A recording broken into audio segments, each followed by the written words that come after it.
কেন আমি এদেশের মানুষের বুকে গুলি চালাবো? কেন?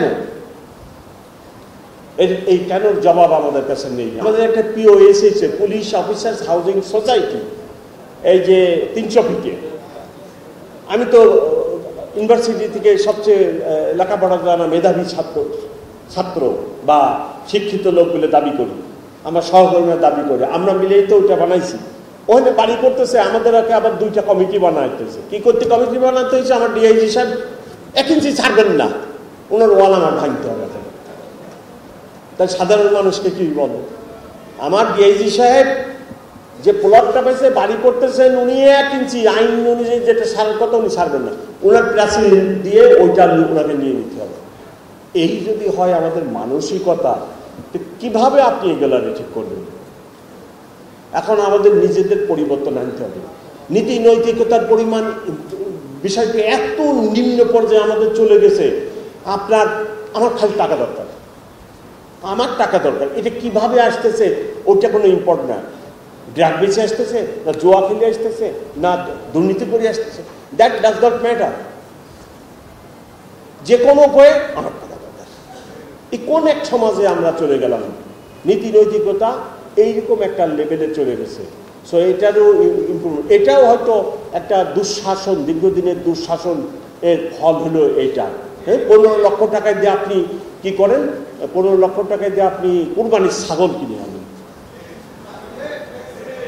আমি এই বাসায় বাস করি, আমি একজন সরকারি কর্মকর্তা, আমার ছেলে 15 লক্ষ টাকা দিয়ে ছাগল কিনে এনে, আমি একটিবার ভাবি না যে ওই আমার প্রতিবেশী কি ভাবতেছে যে আমি 70,000 টাকা বেতনের চাকরি করি আর আমি 15 লক্ষ টাকা দিয়ে আমার ছেলে ছাগল কিনে চলে। এগুলোকে আপনি কোথায় যাবেন বলেন? যাওয়ার একটা জায়গা দেখান আমার, যে আমি ওখানে যাই। এই হলো আমাদের দেশের নীতি নৈতিকতার অবস্থান। মানুষের বিসিএস পাস করে আপনার ইউনিভার্সিটি থেকে যারা ফার্স্ট ক্লাস ফার্স্ট হচ্ছে, আগে তারা টিচার হতো। টিচার কি হবে রে বাবা তুমি? আমি টিচার, হয় ইউনিভার্সিটি টিচার হবো, না কলেজের টিচার হবো, না স্কুলের টিচার হতো। এখন কি আমি কাস্টমস, আমি ট্যাক্স, আমি পুলিশ, এইগুলো হবো। কি কারণ? আপনারা তো সহজেই বুঝতেছেন কারণ। তো এই মেন্টালিটি যদি হয়, তাহলে আপনি আমাদের বলেন এই সামাজিক পরিবর্তনটা কে আনবে? তবে আমার পার্সোনাল ওপিনিয়ন, ব্যক্তিগত ওপিনিয়ন, এই পরিবর্তন আনতে হবে পলিটিশিয়ানদের। It's not the job of the police commissioner, আমার কাজ না। এই কাজ পলিটিশিয়ানদের। ওনারা কিভাবে এইসব পরিবর্তন আনবেন, ওনারা মাথা ঘামান। আমাদের কাজ এটা না। ওনারা হলো একটা বাসের ড্রাইভার আর আমরা হলাম প্যাসেঞ্জার। এখন উনি গাড়ি চালায়, বাসটা চালায়, যেখানে নিয়ে যায় আমাকে তো ওইখানেই যেতে হবে। তা আমি প্যাসেঞ্জার হিসেবে তো আর এই গাড়ি ইচ্ছা মতো যেখানে খুশি নিতে পারবো না। পলিটিশিয়ানস আর দি কি বলেন, ড্রাইভিং সিটে, আপনার ড্রাইভিং সিটে, আর আমি প্যাসেঞ্জার। এখন আপনি যেখানে নিয়ে যাবেন, নরকে নিলে আমাকে নরকেই যেতে হচ্ছে। সো এই যে সামাজিক পরিবর্তন, এই যে এত কিছু, সব দায়িত্ব আলটিমেটলি দিন শেষে পলিটিশিয়ানদের ঘাড়ে। ওনারা চিন্তা ভাবনা করুক, ওনারা বাস্তবধর্মী সিদ্ধান্ত নিন, ওনাদের এই দায়িত্ব নিতে হবে, পালন করতে হবে, অন্যদের নয়। সকলকে অনেক ধন্যবাদ।